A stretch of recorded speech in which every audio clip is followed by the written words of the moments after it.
बरोबर एक साधना अवश्य करावी. मा भगवतीच्या नवार्ण मंत्राची. नवार्ण मंत्र हा अत्यंत फलदायी मानला जातो. लक्ष देऊ नये का? नवार्ण मंत्र हा महामंत्र आहे जो 9 ग्रहांना नियंत्रित ठेवतो. या 9 ग्रहांचे नियंत्रण करण्याची शक्ती या नवार्ण मंत्रामध्ये आहे. या नवार्ण मंत्राच्या जपाने जरा श्रीयंत्रावर कुंकुमार्चन केले तर व्यक्तीला अतिउत्तम लाभ मिळतो. या नवार्ण मंत्राच्या जपाने पूर्ण क्षेत्रामध्ये सफलता प्राप्त होऊ लागते. जर तुम्ही शक्तीची उपासना करत असाल, आदिशक्ती परांबा जगदंबेचे उपासक असाल आणि तुम्हाला वाटत असेल की परांबा जगदंबेची कृपा आपल्यावर व्हावी, त्याने हा सर्वोपरी असा महामंत्र नवार्ण मंत्र, या मंत्राचा जप अवश्य करावा. आदिशक्ती जगदंबेचे 3 स्वरूप सांगितले पहा. कुठले कुठले? एक माता महासरस्वती, दुसरी महालक्ष्मी, तिसरी महाकाली.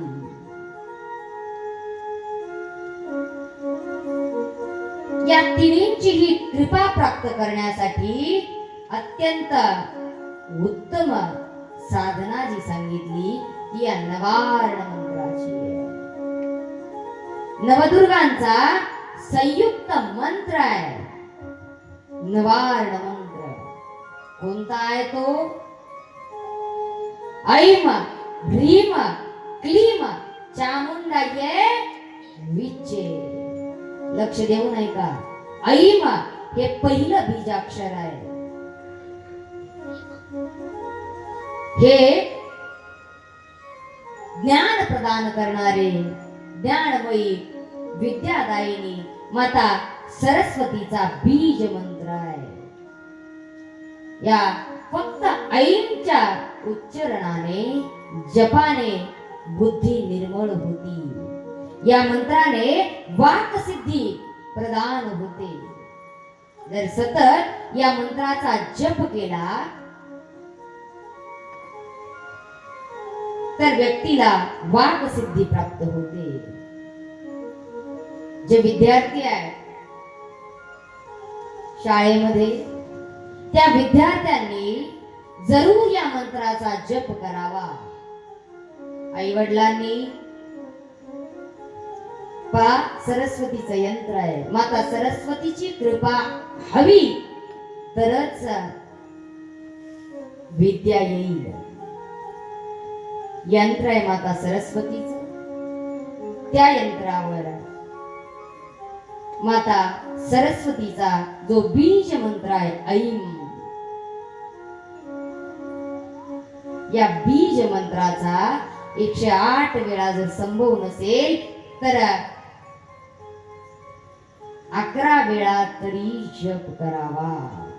हा विद्यार्थ्यांसाठी अतिशय फलदायी मंत्र आहे. जे वक्तायत, जे माईकवर बोलतात, त्यांनी अवश्य या मंत्राचा जप करावा. यानंतर सांगितला ह्रीम, हा शक्तीचा बीज मंत्र आहे. हा फक्त शब्द नाही, स्वतः दिव्य शक्ती आहे.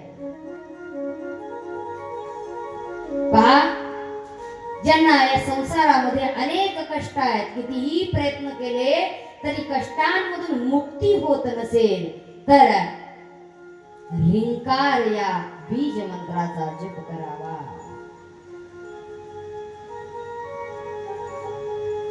मानसिक, शारीरिक, आध्यात्मिक सर्व समस्यांचे समाधान रिंकार या जपाने होते. त्याचबरोबर परम ऐश्वर्य प्राप्त होते. यानंतर क्लीम हे बीजाक्षर आले, जो माता कालीचा बीज मंत्र आहे. पहा, शास्त्रामध्ये तुम्ही काली माता पाहिली. कालीचे स्वरूप कसे आहे? मोठे विक्राळ आहे, विकट आहे, तीव्र आहे.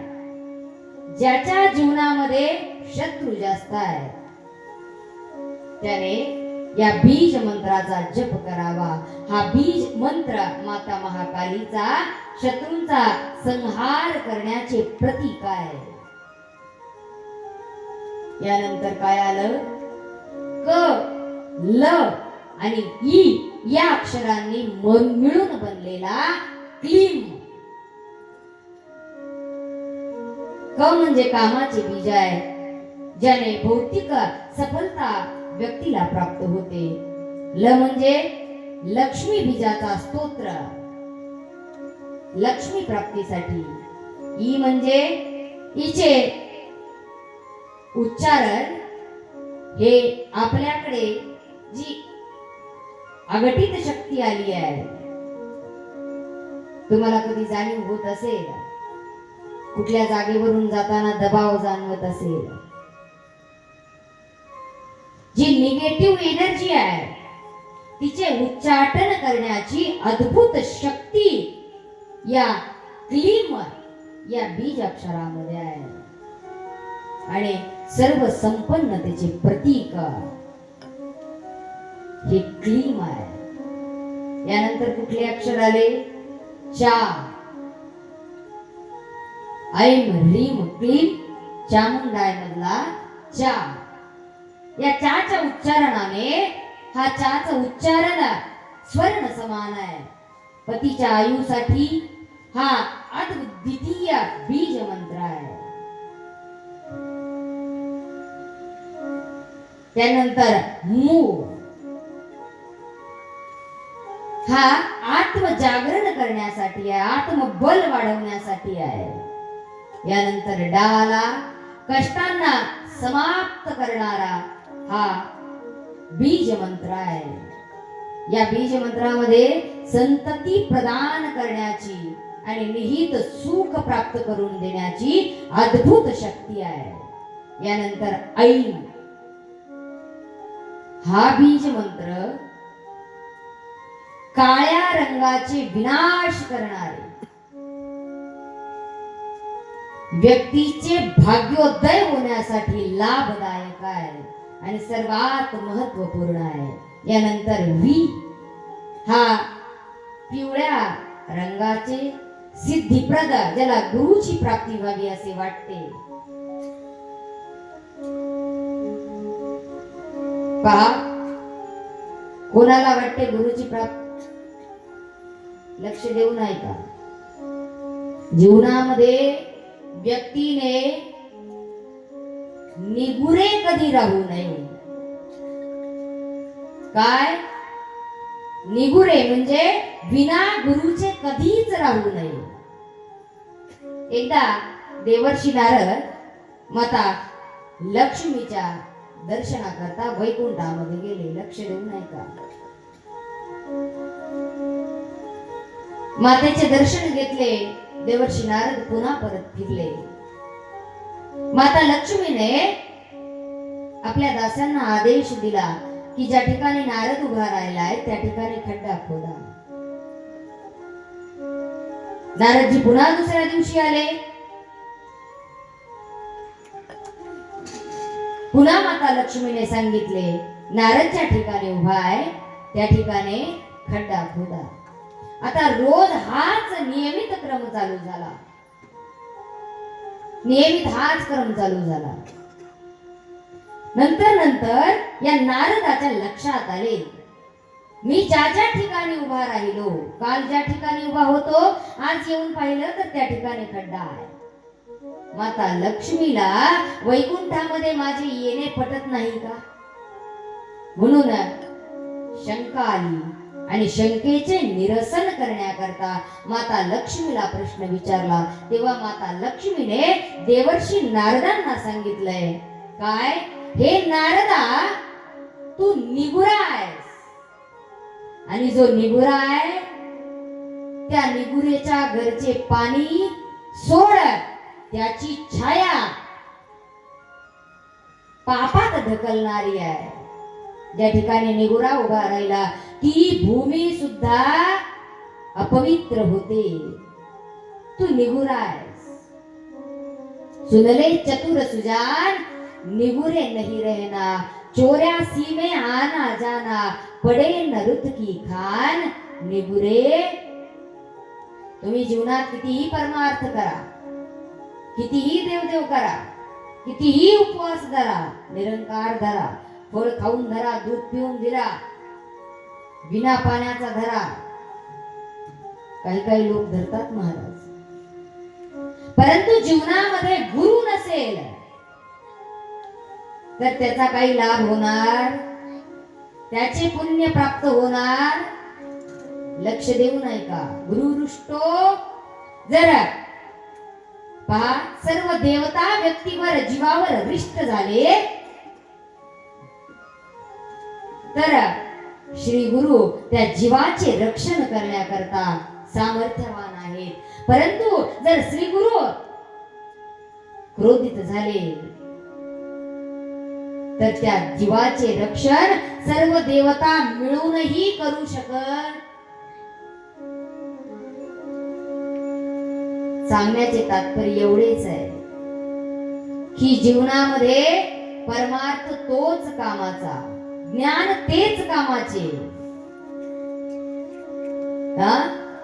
ज्याने जीवनामध्ये गुरु केला आहे. तुम्ही हनुमान चालीसा वाचता? बोला, वाचता की नाही? वाचता ना? काय आहे हनुमान चालीसेमध्ये? श्री गुरु चरण सरोज रज, निज मन मुकुर सुधारी. लक्ष देऊ नाही का? आपण ज्याचं पठण करतो, ज्याचं वाचन करतो, त्याचा अर्थ आपल्या लेकरांना माहिती नाही. आणि शोकांती काय महाराज? पाठ नाहीत, आपल्या आरत्या पाठ नाहीत. हा, हनुमान चालीसा तर पाठ हवी महाराज.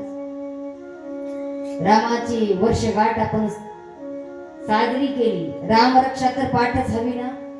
बोला, हवी की नाही? महिन्यातून एकदा महाराज रामरक्षेचा पाठ व्हायलाच हवा. प्रत्येकाने ठरवलं पाहिजे मनामध्ये, दर मंगळवारी अथवा शनिवारी हनुमान चालीसेचा पाठ आपल्या गल्लीमध्ये झालाच पाहिजे, आपल्या चौकामध्ये झालाच पाहिजे. आपण विसरत चाललोय. काय सांगितलंय तुलसीदासांनी? श्री गुरु चरण सरोज रज, निज मन मुकुर सुधारी. लक्ष देऊ नाही का? हे मन आहे ना, हे मन मुकुर. या मनाला मुकुर माने काय? मुकुर माने आरसा. या मनाला उपाधी कशाची दिली आहे? आरशाची दिली आहे. हा, आणि आरसा कसा असतो महाराज? बोला, कसा असतो? हा, शीशा हो या दिल हो, जरा टचका लागला महाराज. हा, आणि कलियुगातील लोक तर महाराज किती वेळा तुटले तर किती वेळा नाही. पहा, भगवंत स्वतः सांगताय, निर्मल मन जन सो मोही पावा, मोह कपट छल छिद्र न भावा. माझ्याकडे यायचंय ना तर चांगल्या मनाने ये, मन स्वच्छ करून ये. आणि महाराज हे मन आहे ना, हे मन आज ताज ताज मलिन झालेलं नाही. पहा, काचेचे आरसे आता निघाले, पहिल्या काळामध्ये धातूचे आरसे होते. धातूचे आरसे, धातूची भांडी महाराज आहेत ना अजूनही.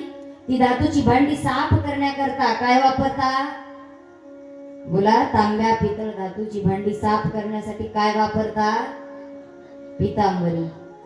हा, वापरता ना? हा, वर्षातून दिवाळीला, पूजेला अथवा दीप अमावस्येला ती भांडी काढली जातात, स्वच्छ साफ केले जाते. आणि साफ केल्यानंतर जी आतापर्यंत डागाळलेली भांडी आहेत, मलिन झालेली भांडी आहेत, ती कशी दिसतात? पूर्वी काचेचे आरसे नव्हते. काचेच्या आरशामध्ये पूर्वी पाहणे शुभ नव्हतं मानत. काचेचे आरसे आता निघाले. पूर्वी धातूचे आरसे असायचे. आता पहा, जर तुम्ही आरशामध्ये पाहिले आणि डाग जर आरशावर असेल, लक्ष देऊन ऐका, तर तो डाग तुम्हाला कुठे दिसेल हो? बोला, बोलत चला, झोपला तर नाही. हा, कशावर असेल? कशावर दिसेल? चेहऱ्यावर दिसणार ना. तुम्ही गेलात आरशामध्ये पाहिले, तुम्हाला डाग दिसला गालावर, तुम्ही पुन्हा गेलात, पुन्हा चेहरा साफ करून आलात, पुन्हा पाहिले, पुन्हा डाग दिसला. साफ काय करावे लागणार आहे? आरसा, शिशा, मुकुर. तुलसीदासांनी या मनाला मुकुराची उपमा दिली आहे. श्री गुरु चरण सरोज रज, हे मन जे आहे पहा, सरोज रज. माता लक्ष्मी कोठे विराजमान आहे? बोला, कशावर बसली आहे? दिसतंय ना हो? हा, तरी बोलत नाही. दिसतंय की नाही? हा, कि मां भगवती निद्रा देवीने कृपा केली आपल्यावर. या देवी सर्वभूतेषु निद्रा रूपेण संस्थिता. हा, माता लक्ष्मी कशामध्ये बसली आहे? कशात विराजमान आहे? कमळामध्ये. हा, कमळ कुठे उगवते? चिखलामध्ये, घाणीमध्ये. परंतु त्या कमळाला जराही घाण लागलेली असते का? हा, पहा, ज्याने सर्वात आधी महाराज शर्ट बनवला, याच्यात काही आश्चर्याची गोष्ट नाही. त्या शर्टाचा खिसा बनवला ना, त्याला सलाम आहे महाराज. हा, पहा, खिसा बनवताना कुठे बनवला? बोला, सांगा, कोणत्या बाजूला आहे? हा, रोज शर्ट घालता तरीही पाहायला लागते महाराज, खिसा कोणत्या बाजूने? कोणत्या बाजूने? डाव्या बाजूने आहे, बरोबर. आणि डाव्या बाजूला काय आहे?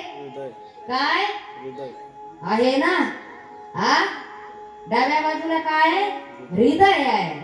माता लक्ष्मीवर इतके प्रेम आहे, इतके प्रेम आहे की लक्ष्मी सदैव हृदयाजवळ ठेवली जाते महाराज. हा, तर तुलसीदासजी या मनाला मुकुराची मुकुर म्हणतात. आता हे मन जे आहे, हे मन काही आजचं मलिन झालेलं नाही, घाण झालेलं नाही महाराज. आजचं ताजं ताजं झालंय का? आजचं ताजं ताजं झालेलं नाही. न जाणे कितीतरी जन्मांपासून मलिन झालंय. मग या मनाला साफ कशाने करावे लागणार? आत्ताच सांगितली ना पावडर, डिटर्जंट पावडर. आत्ताच साबण सांगितला महाराज. कपड्यांना, कपडे घाण झाले तर कोणता साबण वापरतो? बोला, बोलत चला हो. हा, पहिले दिवस गेले रिठ्याने कपडे धुवायचे महाराज. आता साबण आहे, साबणात कितीतरी प्रकार आहे. हा, कोणाच्या साबणामध्ये गुलाब आहे, कोणाच्या साबणामध्ये जाई आहे, जुई आहे, जस्मिन आहे. हा, अशी एकही गोष्ट नाही महाराज त्या साबणामध्ये नाही. हा, भांडे खराब झाले, आपण साबणाने घासतो. धातूची भांडी खराब झाली तर त्याच्यासाठी पितांबरी सांगितली आहे. परंतु तुम्ही कधी विचार केलात का हो, या मलिन झालेल्या मनाला साफ कसे करायचे? साफ केल्यानंतर भगवंतापर्यंत पोहोचता येईल. कसे करायचे? कोणती डिटर्जंट सांगितली? श्री गुरु चरण सरोज रज.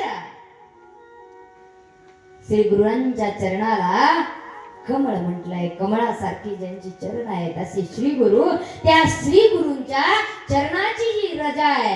ही रज घ्यायची आणि या रजेने आपल्या मनाचा मुकुर जो आहे, मन जे आहे, मलिन झालेले, कित्येक जन्मोजन्मीचे मलिन झालेले मन आता आपल्याला साफ करायचे आहे. एकच आहे. काय आहे? श्री गुरु चरण सरोज रज. लक्षात घ्या, जीवनामध्ये गुरुची आवश्यकता फार आहे. जर गुरुशिवाय परमार्थ असेल, गुरुशिवाय भक्ती असेल तर ती व्यर्थ आहे. म्हणून तर श्री गुरूंच्या चरणावर समस्त देवताही नतमस्तक होतात. म्हणून तर श्री गुरूंच्या चरणावर प्रणाम आहे. चला आपण सर्वजण ज्यांनी ज्यांनी गुरु केले नाहीत महाराज त्यांनी करून घ्या. लक्षात घ्या, त्याच्याशिवाय मुक्ती मिळणार. या जीवाला मुक्ती हवी की नाही? चला